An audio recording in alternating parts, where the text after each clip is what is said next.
News. Well, if you've watched my show for years, you know I love stand-up comedy, and I've said multiple occasions the two people who I think are the great stand-ups of my life are Gary Shandling, who just passed away, and Norm Macdonald. He's a comedian, an actor, a writer, a producer. He's got a new book called Norm Macdonald, based on a true story.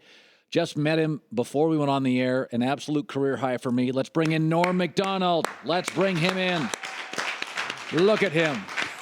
Run to the stage. Yeah, baby. What are you drinking there? Oh, just coffee. Okay. I think this is the first time we had someone bring their own coffee. Person behind me. It's odd. We're going to figure this out. Pull that mic Directly up. behind me. You know, it's interesting. I asked for some cans, but they didn't give me any. Cans? Yeah. Of beer? Yeah, what business are you in? They're headphones, but people in the biz, they call them cans. You are beloved by comedians. Does that mean more to you? Would you say, okay, I'm going to do stand-up. For the next year, I'm going to bomb everywhere. But comedians will love me. What matters more to you?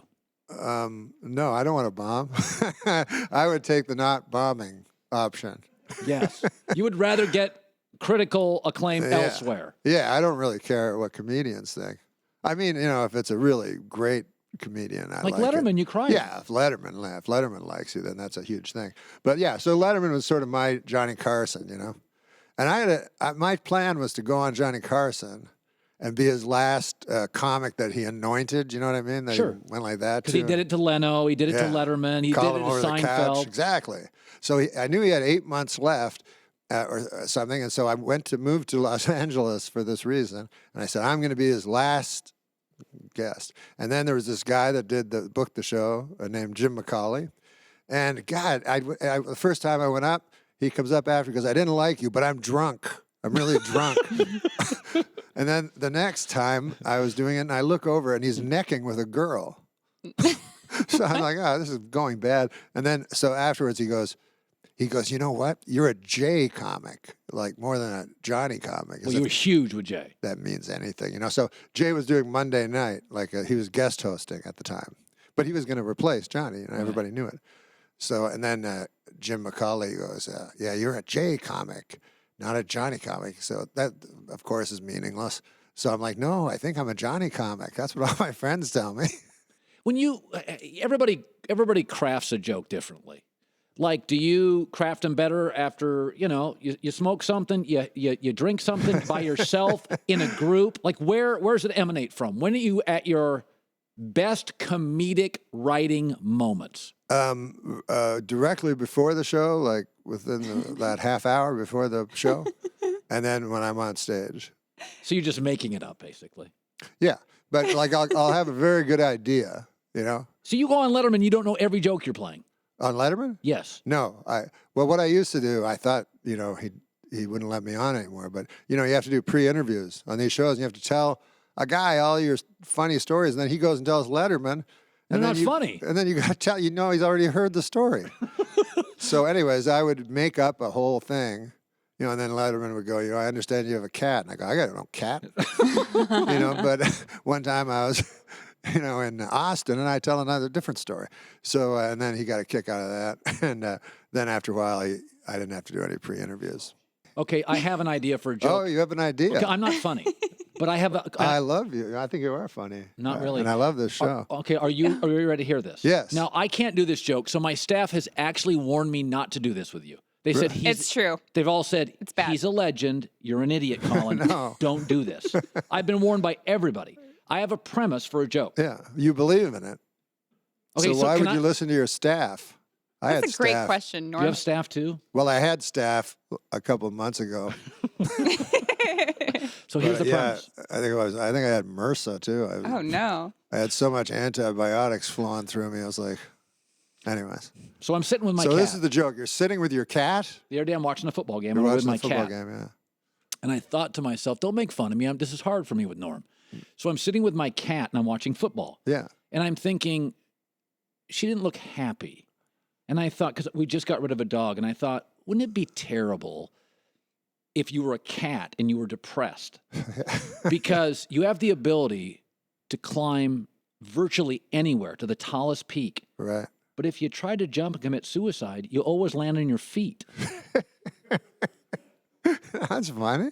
That's not the worst thing you've ever heard. Oh no! I think that would work. I could take that joke. You could make that funny. Sure, I'll put that in my next special. You will not. Yes, I will. You would put that in your next special. Sure. Because it's a funny idea. Could I've made the argument. Everybody has about 7 years to be the funniest guy on the planet. Oh, yeah. Mike Myers, Jim Carrey, Will Ferrell. Then they have a third house and a fourth Lexus, and they're not funny anymore. Oh, well, that makes sense. Yeah. Comfort is the enemy of comedy. That makes complete sense. Yeah. Funny is 8 kids in a small house in Yonkers. Bel Air is obnoxious. Yes. So wealth is the enemy of comedy. That makes complete sense. Yeah, I agree with that. And also being content, which I guess wealth brings you, You're never content? No.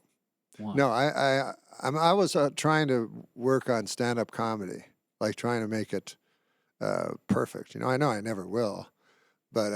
So are you tortured? I don't know. I'm always sort of ahead of my material. You know what I mean? So if I do like a special, I don't like any of those. I wish that wasn't out because I'm already better. You know what I mean?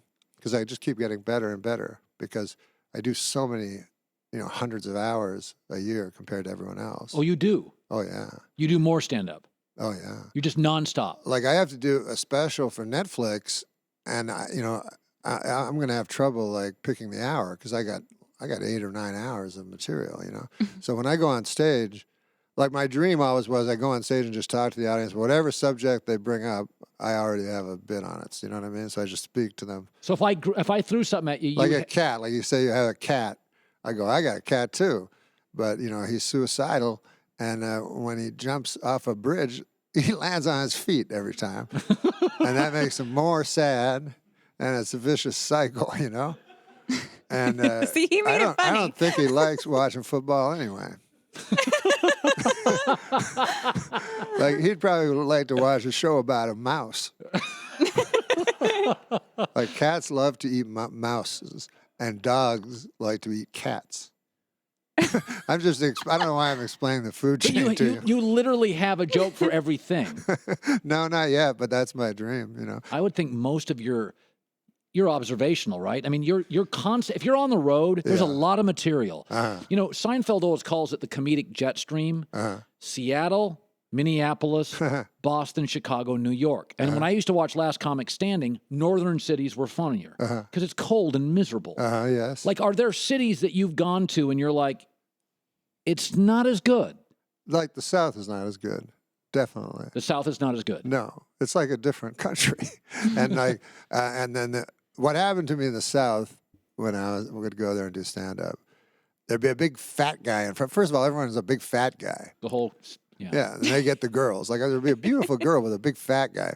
And so anyways, the opening act for me, a big fat guy would come out and destroy.